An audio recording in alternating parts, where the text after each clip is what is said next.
Coming up next on Get Caught in a Net.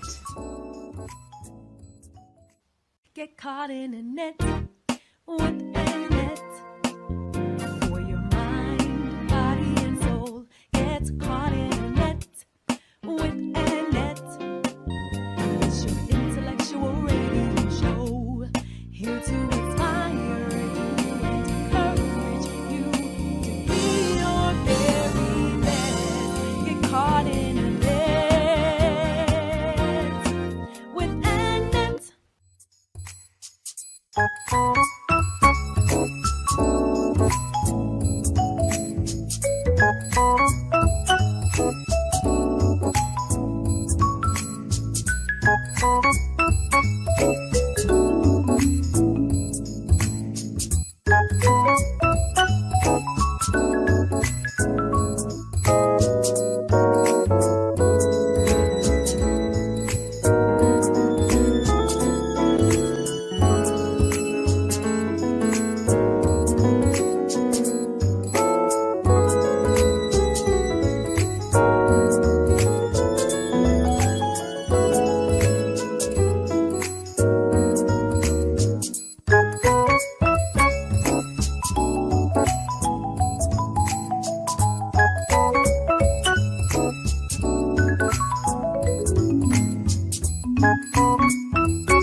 You are now tuned in to Mind, Body, and Soul with Annette, where your hosts, Annette Harris, analyze intriguing life questions and concerns, such as, do Christians suffer from mental illness?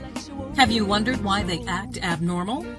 Or you may ask, what is really going on in their minds? Do you need Annette? Well, keep listening for a biblical understanding of the psychology of the mind. Hey, great afternoon, guys. Welcome to another wonderful segment of Mind, Body, and Soul with Annette. I'm your girl, your host. I'm also your certified mental health ambassador and author of that award-winning bestseller, Surviving a Silenced Heartbeat. If you haven't gotten your copy, please head on over to Amazon or to my website at getcaughtinthenetradio.com. And I'm excited to be here on another Wednesday. We're going to bring you another health and wellness segment. We normally do that at the end of the month. Before we get started, Lord, we thank you for all things. We thank you for blessing us and helping us and giving us your strength and your direction. We pray that you will get the glory and help us to understand what you want us to on this day, to receive of you. My God, regarding our health, regarding our wellness, oh God, you care about us. You care about the total man. So help us to receive in Jesus' name. And the first part of Hosea 4:6 states, my people are destroyed for lack of knowledge. Because thou hast rejected knowledge, I will also reject thee. And again, we're grateful and excited to be here with you on this afternoon. I would say, if you see my face, 12 noon Central Standard Time on a Wednesday, it's time for you to come on in and get caught in the net. And I want you to do just that. I'm going to bring on Dr. Shirley Hill, but I want to remind you that you can. Well, I do ask if you would not mind. Go ahead sharing this live feed here on Facebook. I on my page, Annette Get Caught in the Net. We're also live on my Instagram channel, Get Caught in the Net, and of course, YouTube, Get Caught in the Net Incorporated. You shouldn't be able to miss us on today. So do me a favor again, tag, share, like, throw up the heart, the thumbs up, the care button, if you would not mind doing that for me. When you do that, you're pushing this out. You're reminding individuals that we are on and they can come on, they can engage with us, they can listen in. I do see you guys starting to join already, and I appreciate you. So thank you so much. Let me bring on the wonderful and beautiful Dr. Shirley Hill. Mo Faith Nutritional Services is in the house. How are you on this afternoon? I'm great, thank you. And how are you? I'm doing good. I'm doing good. Look, I feel like I'm on I feel like I was on fast track right then, but it's a lot to pour in, get all the house in order before we get started on this particular session on today. Of course, we're always grateful to have you every month to come in and share with us. You know, there's some things that happen from month to month that you want to share with us, or, you know, I know you always go before God, and I get excited because of that. I love how you allow God to lead you to help us to deal with the total man. You know, we of course deal with our spiritual aspects, but our natural man needs attention as well. So I have on today, uh, y'all know, Dr. Hill gives me long titles. But you know what? I love her for it. She texts me one title, and then she texts me something else later. I say, "You want me to use both of them?" She said, "It's up to you. I just had to get it out." That's exactly what she said. Like, I'm going to tell you what the title is, but let me recognize a few individuals. Janice Pritchard, thank you so much. She says, "Greetings, ladies, like and share." Thank you so much. I appreciate you. And I think we have been blessed to have Dr. Lord Michael Hunt on today. Thank you. He says, "Blessings, God's blessing upon you, women of God." We received that. We received that. So thank you so much. We appreciate it. And make sure you guys, when you come in, go ahead and share. You can tag individuals directly into this live feed as well. That way, if they're not able to watch it live, they can watch it once the actual show is over, the rebroadcast. So I have here, are we terminating future generations with a knife and fork? That's one of the ones, right? Right. That was so deep. And I'm like, oh God, help me, you know, because you're always trying to make sure that you are in line with what God has. So are we terminating our future generations with a knife and fork? And then she had literally extinction of the human race could be at the end of our knife and fork. I know that had to, of course, be an extension of the first one, right? Or maybe even a rewording of some sort. But you know how we always do, Dr. Hill. I want you to give me a little background on this. How do we get to this particular topic on today? Topics. This one I was having a little trouble with this month, and I was saying, okay, you know, you got to give this woman of God some kind of title. Okay, Holy Spirit, help me, give me give me something this month. And so I had been looking into genetics. You know, I actually love genetics. Okay. And I was looking in, and I ran across something that got my attention, that was talking about a habit that we have Generation. that was diminishing Mm-hmm. that was diminishing the sperm. Ooh. And that was raising the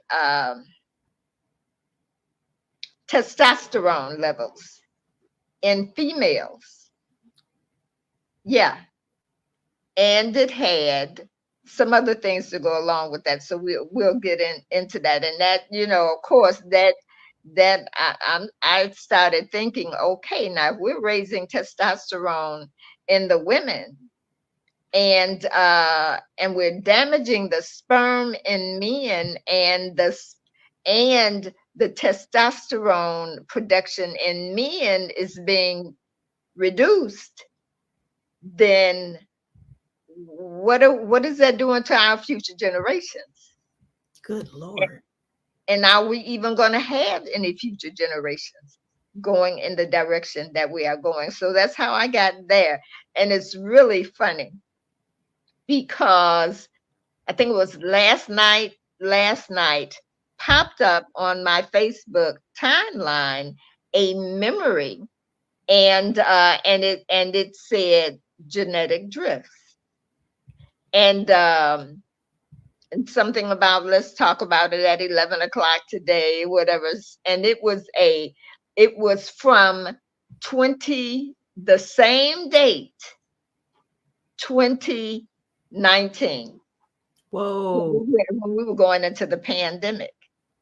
And so God had given me to talk about genetic drifts. And then I said, oh, okay, are we terminating? Are we exterminating our future generations with a knife and a fork through genetic drifting or genetic drift? And so I said, oh man. I have a question. Yes. Can you talk about what genetic drifts is? Or are you going to, maybe you're going into that. I'm sorry. Go ahead. I am. But genetic drifts has a lot of different parts to it. And so the part that we'll be talking about is how we'll go into it as we go along. Okay. We'll go into that as we go along. And so, Lord Jesus. So say something so I know if I can still hear you. Yes. Wonderful. I'm still here. Wonderful. Okay. Yeah. So that's how I came to that conclusion.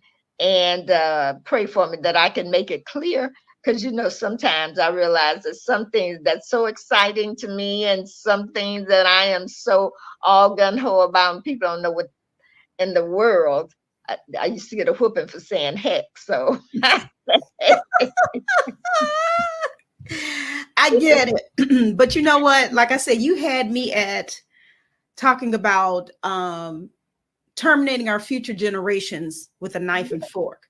yeah. So yeah, I'm definitely going to be praying that, God blesses you to get this across to us, because we don't like people messing with our food. No. We don't. But we need to hear this. We need to hear about this, about our knife and fork. I don't want to sound callous, but I see so much, even like within my family, loved ones, and going through, physically, and it's almost like one thing right after the other. And I will say this: the other week I was in a conversation with some individuals, and I cannot tell you how shocked I was because of the conditions because it was more than one. And we were talking at the same time, and they were talking about the condition that they were dealing with, but they were so young. They were talking about their, I guess I can say this, their cholesterol level was sky high, and they were young people. And I'm like, it just almost blew my mind. I'm like, huh? I mean, how do you get to knife and fork, future generations? Come on, Dr. Hill, talk to him. I guess I kind of set you up a little bit. You really did, because I cannot tell you how spot on you are. It is just God that brought this together, and we do have a solution. So everybody that's listening, stay all the way until the end, like and share, as they say. But there is a solution. It will be at the end, not before. All and right. So you hit that cholesterol. I'm not sure I was going to start with cholesterol. But one of the things that I discovered, I don't know if it's been a month. I discovered that babies are being born with cholesterol 200. 200, yes. And I said, okay, how can a baby be born with cholesterol that high? Because we know that cholesterol comes from the diet, right? Mm-hmm. Comes from what we eat. But where the generations come in is that because the mother has high cholesterol, the father has high cholesterol, the sperm and the egg is made with and from the materials that same high cholesterol, and that egg and sperm, the reproductive cells, Right. they now have high cholesterol, and that baby is born with double high cholesterol because the parents had high cholesterol, and it produced that high cholesterol was produced in that egg, sperm, fetus, embryo, baby. Mm-hmm. And so now they're having to treat children with this, that have this high cholesterol. They're having to treat them for this high cholesterol because that high cholesterol, it does the same thing in their body that it does in the adult human body. The only thing is they have had 9 months of development. Their physical body has been developed, produced Right. with this high cholesterol. And they came into the earth realm with this high cholesterol. Therefore, they are more prone to, when they get here, they're prone to the heart attacks and the stroke because of the high cholesterol levels. And we have seen that, and the studies say that because of that, we have our teenagers that are having heart attacks and strokes. And there are no symptoms. There's nothing for the doctors to look for.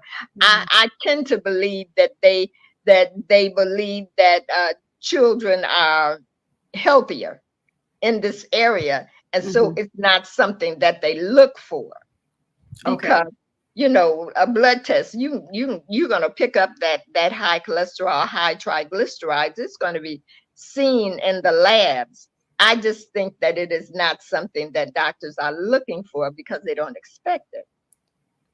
But it is there, and we see it. We see the manifestation because we have young men that have been dropping dead the last few years. Remember, we've got young people that have dropped dead on the basketball court, on the football field, in the gym room, and all of that kind of stuff.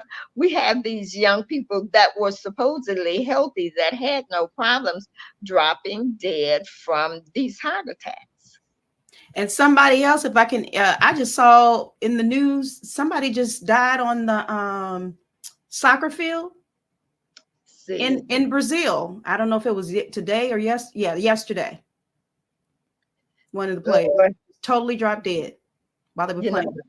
Yeah, we are, forget this living until, you're 60 and 70 years old. These children, they don't even have a chance to live. Some of them are not living to be 20 years old. And it's not because of not even because of a congenital disease. It is strictly because of our diets. It is strictly because of our diets. And one of the things that raises cholesterol is sugar. Yeah. And studies show that we eat 60 pounds a year.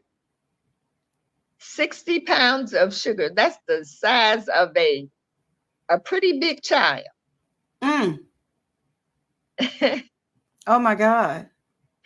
And we love our sugar. We do. Yeah, we love our sugar. Don't say anything about our sugar. Don't say anything about our enriched flour.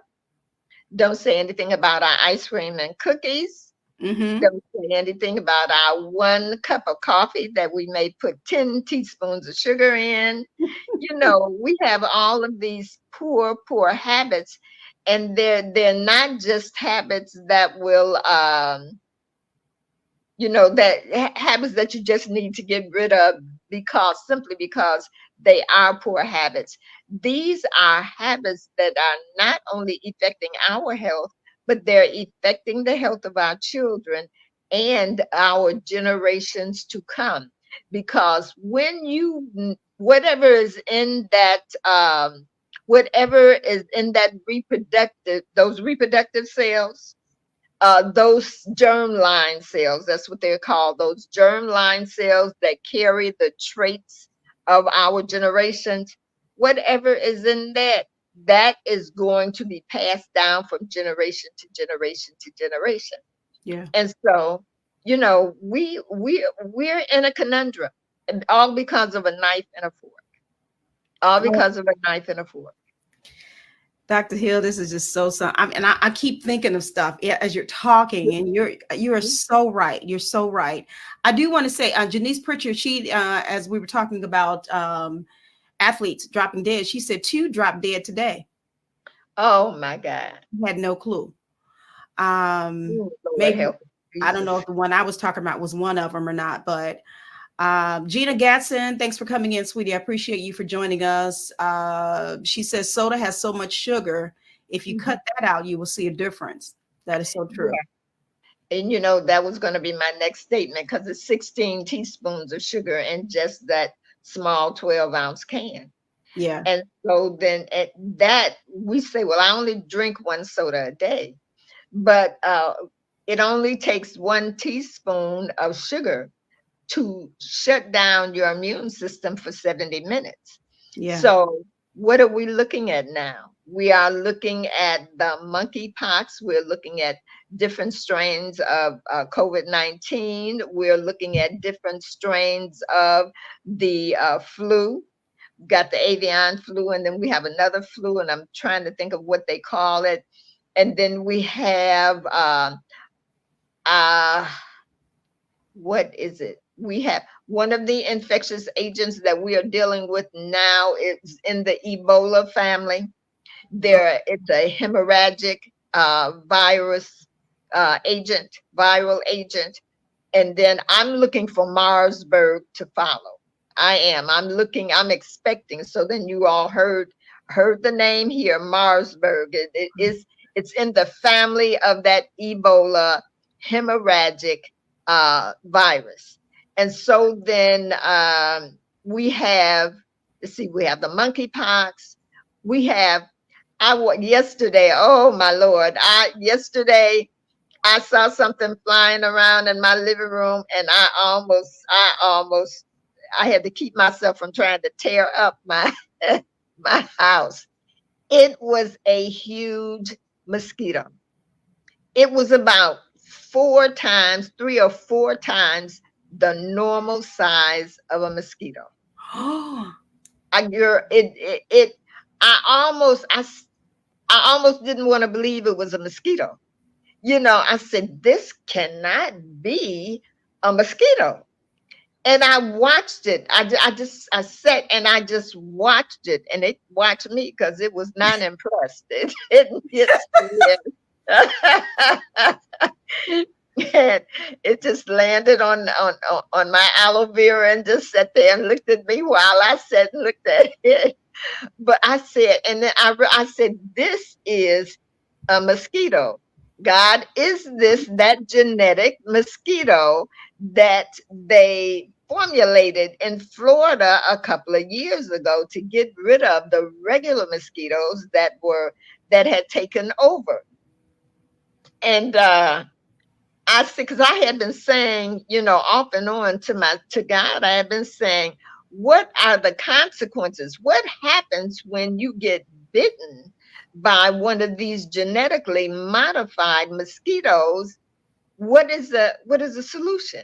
What is there an antidote, and do we know what it does in the body because it was formulated? Now listen to this. They formulated this mosquito to alter the reproductive cycle of the regular mosquitoes, so that they would apoptosis. They would produce mosquitoes that would self-destruct. Oh my goodness. Yeah. That would, they call it apoptosis. It's called apoptosis. It's a word that's used with cancer also when you're dealing with cancer cells. But they genetically modified these mosquitoes so that not so that they would die, but that their offsprings would not reproduce and that they would self-destruct or apoptosis would occur. Okay. And so I said, okay, these mosquitoes, they have been genetically modified to cause the next generation to self-destruct, hara-kiri, whatever the case may be, to die. Mm-hmm. That's the next generation. That would be my children, my child. They would have the ability to, when they had my grandchild, that grandchild, it would self-destruct. Apoptosis would take place.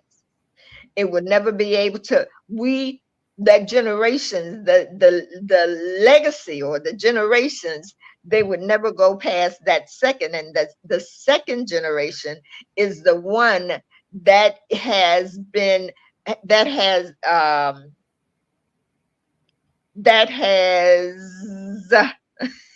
Lord have mercy.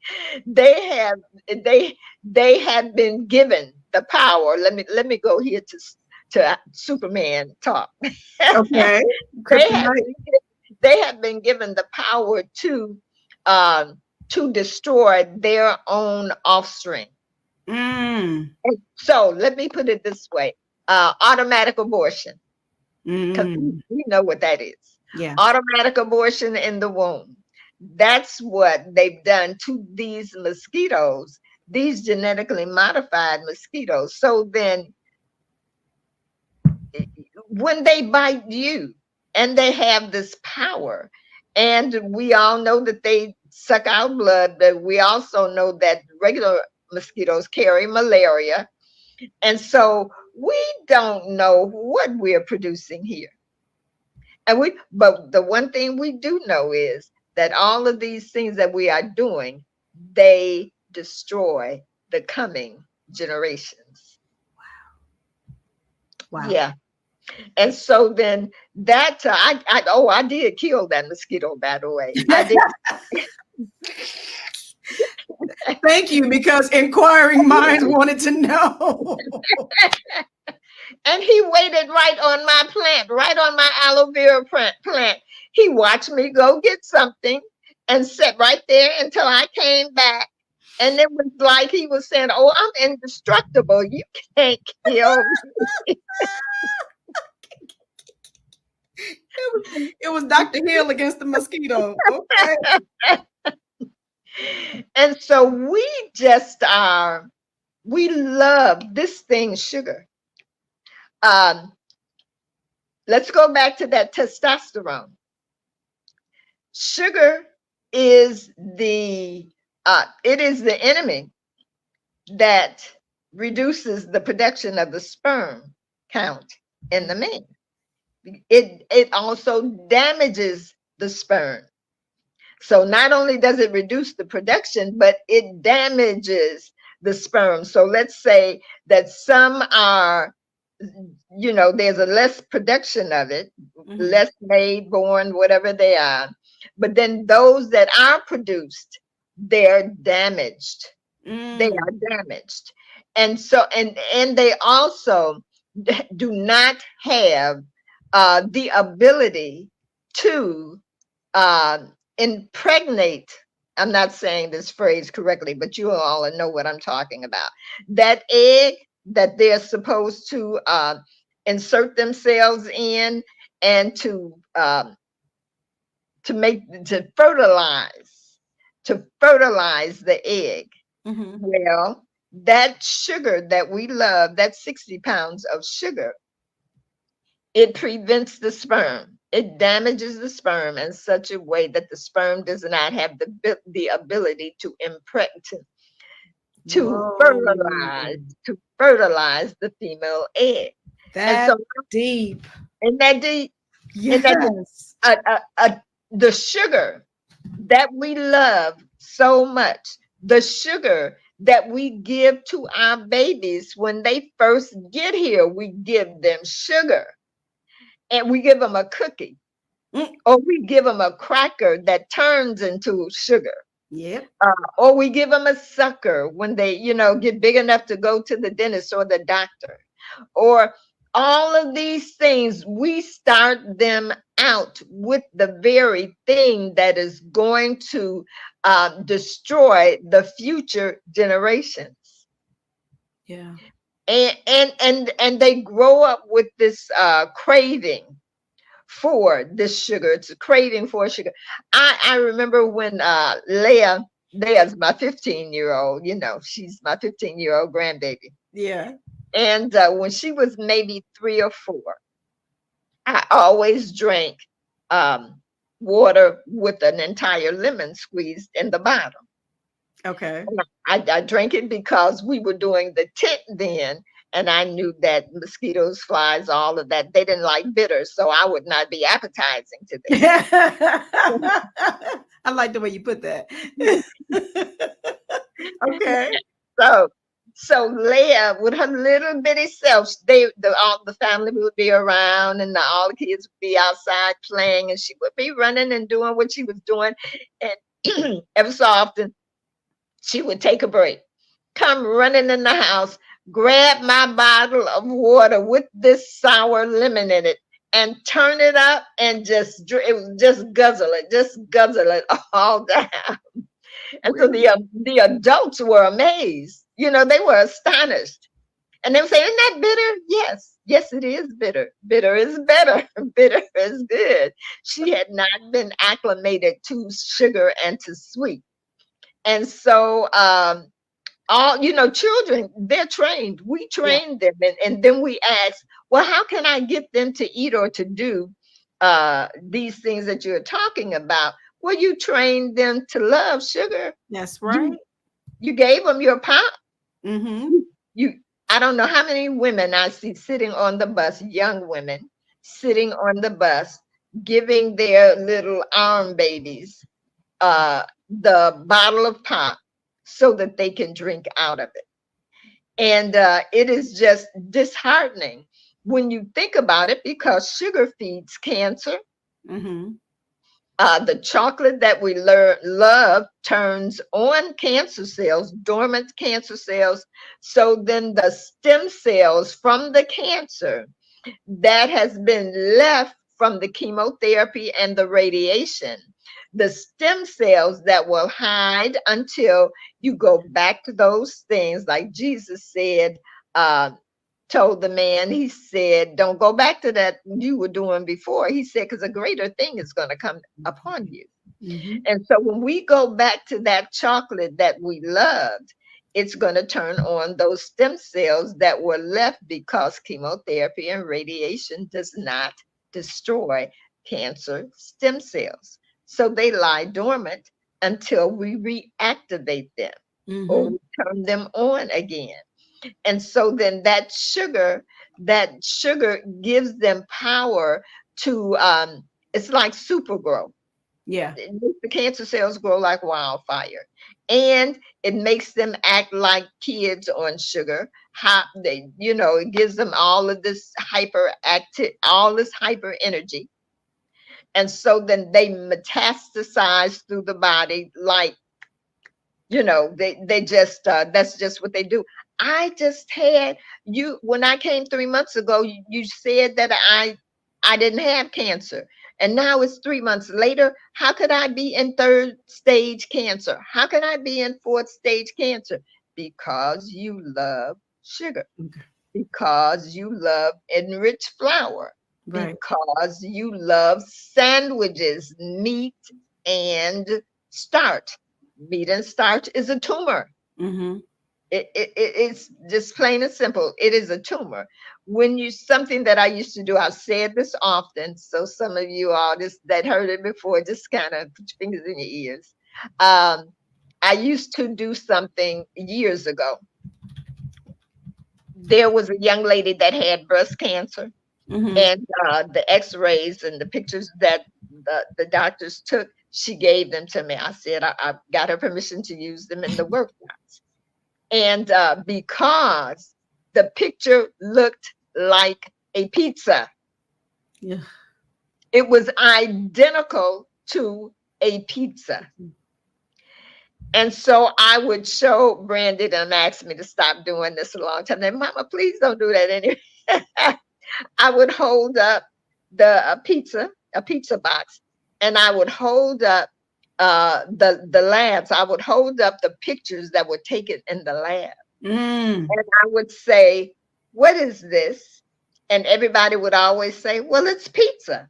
Oh, yeah, that's pizza. I would say, what about this one? Oh, yeah, that's pizza. And what about this one? Oh, yeah, that's pizza. They're both pizza. And one was breast cancer and one was pizza. And so because of our appetites, now we do know better. We may not know exactly what we should do or how we should do it, but we know we should do better than what we're doing. Yeah. We know that.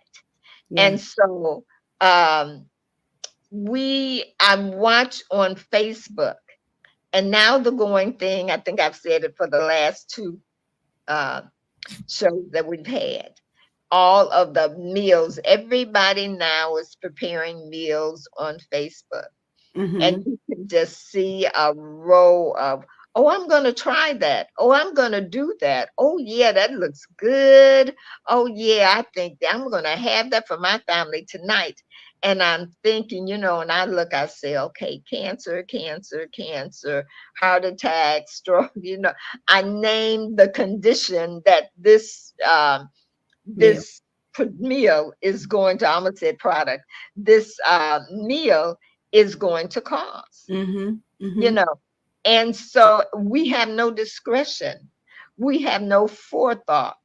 We have no planning when it comes to the most important thing that we have as a protective mechanism.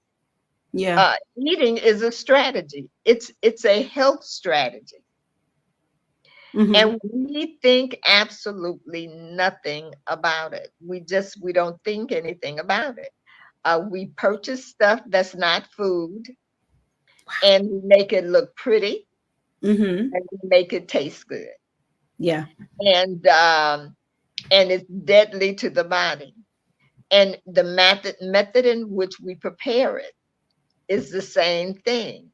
If we pop it in the microwave nukes it. So it's full of radiation. We put our face to the door. And so now we've radiated ourselves. And we not realizing that what you eat, once you eat that stuff that comes out of the microwave, then it changes, it causes a chemical interaction, a chemical reaction in the body, and it is a negative reaction. It's detrimental to the body. Yeah. And it is the same thing with how we combine our foods. I was thinking of several weeks ago, how is it that we have so many people that are vegetarians or that are vegans, that they don't eat starch, they don't eat starch, they don't eat oils, they don't eat meat, they're strict vegetarians. How is it that they can die of a disease? And so I was watching something, of course, again. I like to watch the food things, the food stuff people. The foods people. The food stuff people.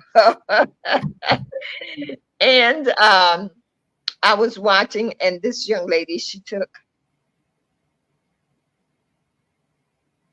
Lord, maybe I shouldn't. Well, let me put it this way. All of the melons, she combined them together, and then she added something to go with that, and so forth and so on. And so I said, okay, this is one of those healthy meals or healthy drinks, depending upon what she was calling it. And I said, okay, this is how we can be vegetarian. This is how we cannot eat starch. This is how we cannot eat meat or oils and die from a disease. Oh. Because we combine foods together. When we do have food or we do prepare food, we combine them in such a way that they deactivate. See, it's the enzymes that carry out the healing process in the body, right? Mm-hmm. And so then those enzymes, they have to be activated. They have to have the ability to do what it is that they were designed to do. Well, each food group has their own set of enzymes. All enzymes do not go together. Yeah. You can't mix them. It's just like when you look at your medication might say, if you are on aspirins to thin the blood, do not take it with this medication. Mm-hmm. And it's the same thing with food. Yeah. Because they are chemicals. They are chemicals. They are plant hormones. They have all of that God put in it. And everything doesn't go together. Everything should not be eaten together. And so when we do put them together, then they deactivate one another. They neutralize the enzymes and the chemicals that were placed in them to cause healing in the body. So then, for example, that melon Concoction. concoction. That's exactly the word I stopped myself from saying. Uh-huh. But we do it at the church. That's one of our favorite things to do, is that watermelon boat. Oh. With the cantaloupe and the honeydew melon and all of the melons together in that watermelon boat. Well, you would think that would be the most nutritious thing that you could have, especially on a hot summer day. But in actuality, you might as well take that and pour the contents down the toilet, flush it, and then take that melon rind and then take it and put it in the food process. What is that thing? Juicer. Put it in there, or take it in the backyard and don't give it to the birds. Don't give it to the animals. Oh, not a juicer. So you really saying basically to throw it away. What is that thing? Yeah, what is that? Where they it's not food disposal. What is that thing? Yeah. Is it? Is that what it is? Okay, well, that thing right there, you put that rind in there and dispose of it, because you're going to have some problems. Okay. And sometimes we're having these digestive problems. We don't know where they came from. Right. And they came from the manner in which we combine our foods, because we look for pretty, smell good, taste good. That's what we look for. And that is the worst thing you can do when you're talking about food, because food is medicine. And the reason that you eat it is because God put in it certain superpowers. He put in it powers. He put in it those things that would facilitate healing in our bodies or maintain health, which is different. Healing is not health.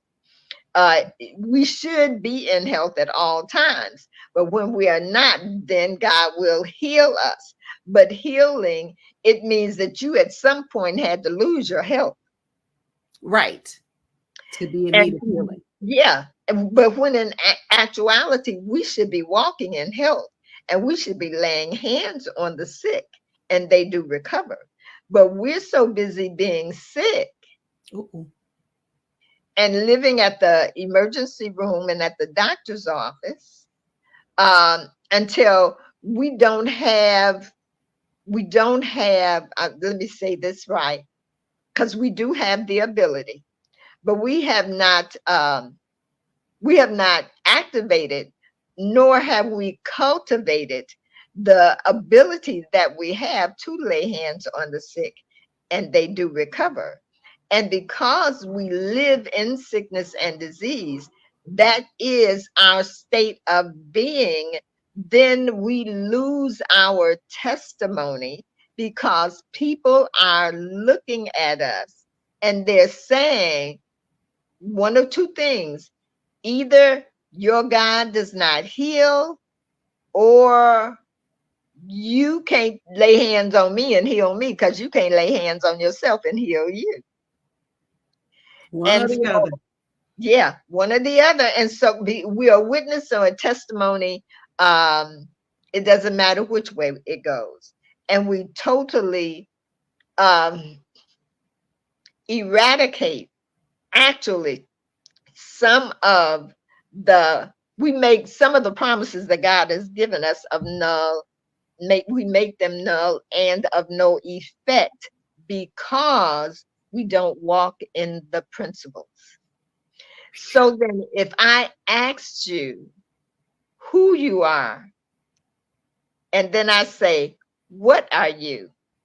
I would like those that are listening to us, please put your answer. Let me see you put your answer. Some of you give me an answer to that question. Who are you? And what are you? Who are you and what are you? Yeah. Okay, yeah, y'all have some in-session homework here. Question that Dr. Hill has for you. You guys can go ahead and start putting your responses into the comment section. Mm-hmm. I do want to say thank you, Kristen. She said garbage disposal. That's what you were looking for earlier. Thank you, Kristen. Yes, exactly. I said, yeah, food disposal. That's good. We have so many newfangled thingies. We do. So again, Dr. Hill's asking a question. If you guys are just now joining us, we are probably like 40, almost 50 minutes. I didn't do my 30 minutes in, but we've been talking with Dr. Shirley Hill, MoFaith Nutritional Services, in our monthly health and wellness segment. And we're talking about terminating future generations with our knife and fork. That is our topic title on today. And she has really been teaching and instructing us about that knife and fork. She laid on that sugar for a while, y'all. So I don't know. Hopefully y'all didn't tune out, but we need to hear this. We need to take this in because it's too many of us, as she was just ending up with that last, where she was talking about too many are sick. She said we should be laying hands on the sick. And, you know, Dr. Hill, as you were talking, you mentioned about some people, they basically stay in the emergency room. I know sometimes my heart really, really goes out for some individuals. They're almost sickly, you know, they just constantly, you know, at the doctor in the emergency room. And I know a lot of it, some individuals I know it could be avoided because of that knife and fork. Yeah. So sometimes we kind of, you know, bring things on ourselves, if I can say that. Hey, thank you, Mother Elizabeth Whitfield, for watching. I don't want to go too much into that. And also Farron McLemore, thank you. Diane St. Hilaire, we appreciate you. Dr. Shauna Gordine. Dr. Shauna, thanks for coming in. I did mention Gina Gatson, Demetrius Burt Michi. Thank you for coming in. Appreciate you. Any others that came in that I did not get a chance to call your name, forgive me. Charge it to my head, not my heart. But if you make a comment, I can recognize you. But I haven't seen any responses to Dr. Hill's question. She says, what are you and who are you? That's right. Is that right? Those are the questions you asked? That's right. They're real simple. Maybe they don't know. You're thinking too hard. You're thinking too hard. Trying to get philosophical. I hope they know. What are you and who are you? She said you're thinking too hard if you if you ain't getting no answer yet. I added that in. Do you know who you are? Do you know what you are? This is a good, I put that in the comment section. So look there, guys. She wants your responses. I'll let her continue on. Now, we're not going to be here that much longer today, guys. So again, go ahead, tag individuals, share, like, love, care button, thumbs up. Go ahead, Dr. Hill. Since we only have, what, about 10 minutes? Yes, ma'am. I'm going to tell you the solution to this problem. Okay. Of course, we know that we need to change our eating habits. We need to fall out of love. Actually, we need to ask to be delivered from the things that hold us captive. Those things, we need to clean out our pantries. We have our poor children. Our poor children, they can wake up in the middle of the night. They can go into the pantry. They can get a bag of chips. They can get a bag of hot Takis. That's Spanish. You all know.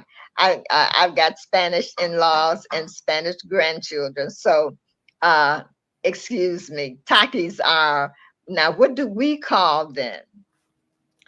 What do we call them? We don't call them Takis. We call them, what's those red things that hot? The flaming hot. That's it. That's it. So that's our hot Takis. Flaming hots are our hot Takis. And so our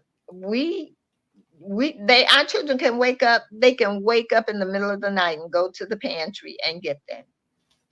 And so, but we don't realize, what we don't realize is that these things in particular, all of that red stuff is MSG, it's monosodium glutamate, and it poisons the brain. It attacks the brain.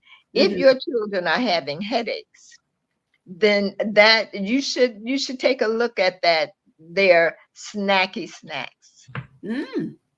Yeah, you should take a look at their snacky snacks, because if that MSG is in there, it's attacking the brain. Okay. And Alzheimer's is it. When I was a kid, I never, ever, ever knew a senior adult that had memory problems, memory loss, Alzheimer's. I never knew it. Yeah. They could chase us down the street and beat us, get to the corner before we got there, and then turn around and beat us with a switch. Yep. And they didn't forget. They never forgot anything. Please excuse me. I am so sorry. Please. Okay. All right. While she's doing that, you guys, again, this is our monthly health and wellness segment with Dr. Shirley Hill, and we appreciate her coming in today, talking to us about terminating future generations with a knife and fork. Terminating future generations with a knife and fork. And so she's been discussing what we need to do. I put in the comment section some of the things she said we need to change our eating habits. She said, ask God to deliver us from bad eating habits, and also to clean out your pantries. So this is something that we need to try and do for ourselves and, of course, the future generations, which is what we're discussing on today. Go ahead, Dr. Hill. Another thing that is a brain poison is that soda pop that has diet pop in particular, because diet pop has in it the phenols and the, let me see, acesulfame. It has acesulfame, it has phenols, and it has aspartame. Those three chemicals together, they eat holes in the brain. Yeah. And they cause seizures. And we have children that are having seizures. They're having multiple seizures a day, and nobody knows why, and there's nothing that the doctor can do for them. And they are, but we think it's no harm to give them these type of things because it says sugar-free. Right. And so then, but we don't realize, if it doesn't have sugar, what's the chemical that makes it sweet? And what does that chemical do to the body that makes it sweet? Right. And so We don't eat food anymore. It's just obsolete. It has become obsolete in our homes. But you all listen, what we are and who we are not the same thing. What we are is spiritual. No. Who we are is spiritual. Who we are is a spiritual thing. But what we are is a chemical material thing. And that means that every time we eat something, then we are causing a chemical, external and internal chemical reaction in the body. And so then, if these chemicals, if these materials, which are what we are, because you are what you eat, if these things if they have a key, if they're not those 11 chemicals that was in the soil that gives life to the body, if they are not those, if that's not the material that you're putting in your body, because those have the receptors, they have the merry stem cells that come from the fruits and the vegetables that come from the garden that God placed us in. Those merry stem cells give our stem cells the ability to make body parts. But we are replacing those things with toxic chemicals. We are replacing them with things that came out of the laboratory. And those things, they, like the merry stem cells, they fit the receptors of the body. But when they fit the receptors, they turn off genes. They turn off switches. And they change the chemical structures, hormones, all of those things. The chemistry is changed. And so now we have, instead of the body being replenished, restored, revitalized, repaired, all of those things, the body is being diminished, destroyed, and it's being deregulated. It's being deregulated. And so every time we put something in our mouth, we are literally making a choice between life and death. Wow. And so, we think God is all loving. God is all, all the stuff that we say about it. God told me this one time when I was dealing with a young lady, beautiful young lady, the one that had the breast cancer, that I would show her picture. And I would be crying on my knees, crying out to God for this young woman, because she was young. I'm not sure she was 30. I know she wasn't 35. Okay. And I would be crying out for her, and I would be wailing, and I would be weeping, and because she didn't pay me no attention. She'd do what I told her to do for a minute, and then she'd be on television following something she saw on television, whatever. And so I said, this girl is going to make it through. She's going to make it through on prayer. She ain't going to make it through on what I'm telling her, because she's not doing what I told her. Oh, my gosh. I'm on my knees wailing before the Lord. And God said to me, just as clear, he said, leave me alone. He said, she is wasting my time. Oh, don't pray for her again. Yes, he did. And so I understand that people think, they feel some kind of way when I may not have as much sympathy for them as I should. But God spoke this to me, and I said, okay, even you get tired of our foolishness. Oh my God. He said, leave me alone. She is wasting my time. I said, I was through. I told her exactly what God told me. And you know what she said to me? I can see that. So sometimes we got 100 people, we got the whole choir and all of the ministerial staff praying for us, and just knowing we're going to live and this, that, and the other, and then we die. And it is because God said, leave me alone. Wow. Yeah, leave me alone. They are wasting my time. That is so deep. Yeah. Like you said, God gets tired too. And, you know, I don't know. He has such mercy on us. So it's, you know, we really need to take advantage of it. I wanted to ask you something before we ended on today. I don't know if you saw this news about a mom that went viral for creating a salad bar in her home. Did you see that? I did not. I want to say that I don't want to guess where it is. I thought it was down south somewhere. I really remember, but I saw it about a week ago, and she actually created a salad bar in her home. And they have a lot of children, her and her husband, so that her children will be able to eat fruits and vegetables. So just like you mentioned earlier about them going into the pantry and they can get Takis or whatever, you know, they can go to the salad bar. She preferred them to go to the salad bar and get. Right. So it's a huge salad bar too. So she actually went viral on TikTok for that. So might want to check that out. You know what? I'm going to look for that, because that's actually what we should be doing. Yeah. That's actually what and how we should be training our children.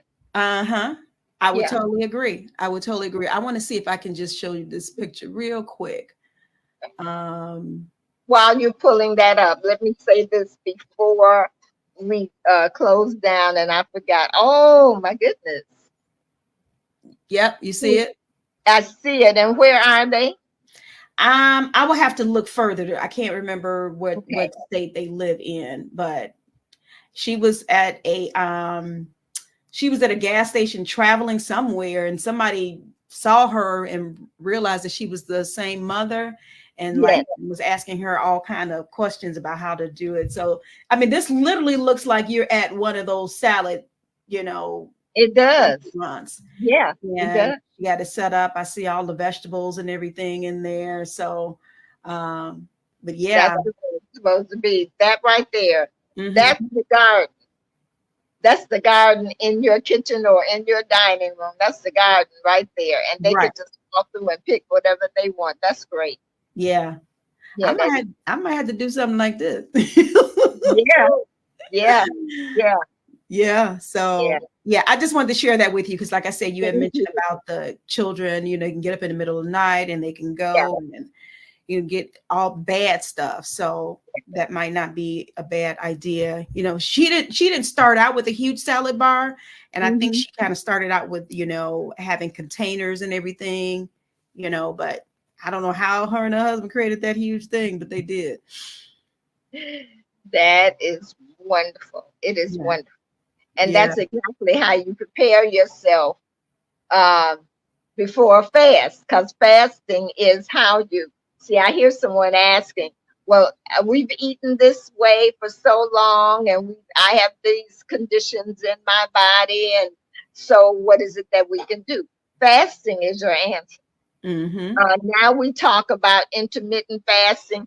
Intermittent fasting is not intermittent fasting is the fast that you do for weight loss. It is not the fast that you do for autophagy, to change and diminish disease in the body. The first 2 days of a fast is weight loss. It is your body switching from burning sugar to that 60 pounds of sugar that we eat. So then the first 2 days of the fast, your body is switching from burning all of that sugar. It's switching over to burning the stored fat that is stored because you ate the sugar. And then, but see, during that process, autophagy cannot take place. Mm-hmm. Autophagy, because remember, sugar is the enemy, right? Mm-hmm. And so now we have all of this sugar being burnt up in our body. It's being used, being burnt as energy. It is the fuel. Yeah. So that you lose the weight, because all of that sugar, cholesterol, and all of that is being diminished and being uh, released and evacuated from the body. Then the body switches to to burning the stored fat. And so that those 2 days you lose your weight. Mm-hmm. And then it is the third day, because now the sugar has been evacuated. Now on the third day, your body can activate autophagy. And autophagy is the healing, repairing, revitalizing. Autophagy, it is the builders. So Yeah. then you're building a new house. You can't build a thing if men don't come to do the work. Well, the autophagy is the process by which the work takes place.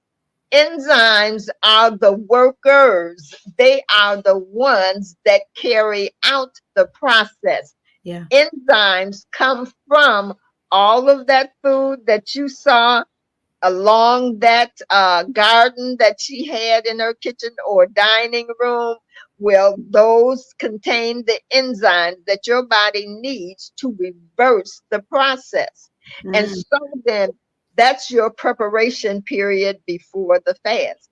So on the 17th, I believe it is, we're going on our next fast.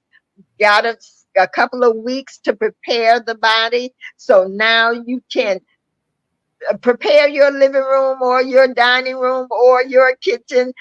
Lay out all of your fruits and vegetables that have your enzymes in them, and make sure that you do 14 raw fruits and vegetables a day.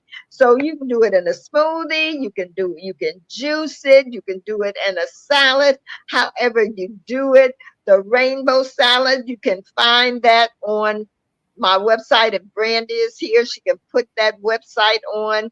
You can go there. You can't just eating 2 of those salads. That's 4, isn't it? 2 of those salads a day. The other two. You will have 12 of those vegetables that you need, and throw in there a couple of smoothies.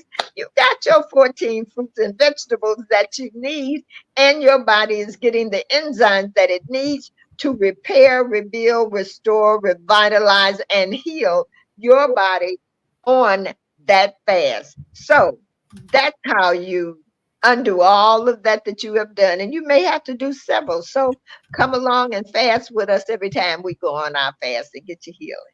All right, all right, and that's good. You threw that in there. I think I was talking with someone not too long ago, and they mentioned that they had just started doing a fast, and I just asked them, "Well, how did you prepare your fast?"